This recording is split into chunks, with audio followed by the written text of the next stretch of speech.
Welcome back to the Coach Shyiak Show. I'm Jordan Myers. I'm here in studio with assistant coach TJ Jindra. Hi, thank you for coming by today. Thanks for having me, Jordan. I have a few questions just to get to know you a little bit better. With this being your first season up here in Alaska, how have you liked it so far? It's been good. It's been good. I'm from Minnesota, so the weather's not so much of an adjustment. A lot of outdoor stuff, which is what Minnesota's all about. So it's been an easy adjustment. I've enjoyed it so far. Tonight, Cristo and Nelson going against them because they came off a weekend sweep. What will the Seawolves have to do to shut down that line? Just make sure you stay physical on them. Be aware when they're on the ice.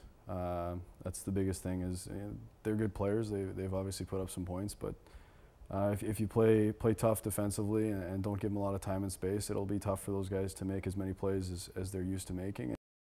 So I was just wondering, we just came back from Christmas break. What did you do over the break? I just hung out with family and friends and practiced, worked out. So it was a good break.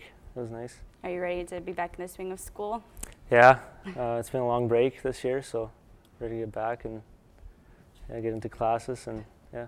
In the swing of things. So we have a few questions just so that we can get to know you a little better. I was wondering, how long have you been playing hockey? I started when I was like 5 years old, so it's already been 19 years. So as equipment manager, what do you actually do for the team? What don't I do? Well, first and foremost, my main job is take care of the equipment. So I order all the equipment, general upkeep, sharpen all the skates, fix stuff that needs to be fixed. I do a lot of laundry. Playing here at UAA versus back in Sweden. Yeah, it's different. It's just hockey-wise, it's the game is completely different here from the game you'll see in Sweden and in Europe in general, I suppose. What made you decide to keep going with hockey? Well, I'm from Canada, so it's a pretty hockey-crazy country, and if you're not playing hockey, there's something wrong with you. So everyone in the neighborhood played hockey, and that's just pretty much the only reason. With your 27 saves, talk about the third period with everybody just in front of you. Duluth trying to get obviously a goal in there, and just so many stops in the last few minutes of the game. What was it like for you being in trying to stop all that? Oh, my heart was racing at 250. It was crazy. It was fun though.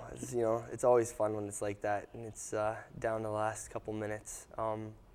But everyone was playing so solid in front of me. Huge block shots, in the last couple minutes there from Jade Porwood, Brett Cameron, Alex Geller. There's guys were sacrificing themselves, and that's what opened my eyes up and was like, yeah, we're winning this game. This is huge. So, the last couple minutes were really crazy, but it was really nice to win.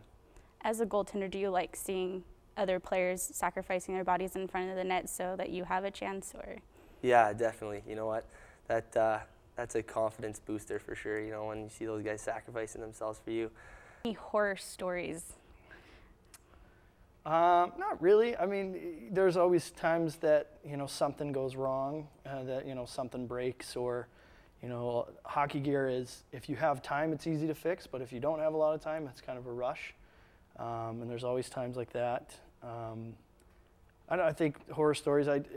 Sometimes I'm a little forgetful at times.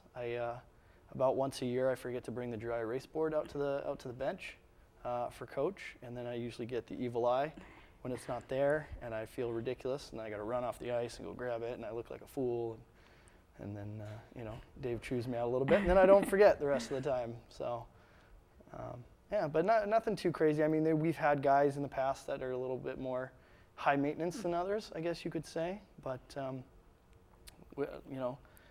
with time, everything passes, and there's an equal amount of guys who are really good and respectful and helpful and everything that kind of offsets that.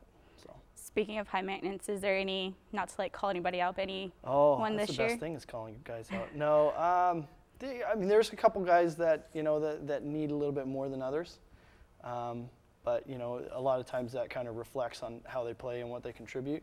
So it doesn't, it just helps them contribute more on the ice. So then there's other guys that are, everything's right out of the box. They don't need anything special, and they just show up and go about their job and then move on. So. Well, thank you so much for stopping by today. Oh, no problem.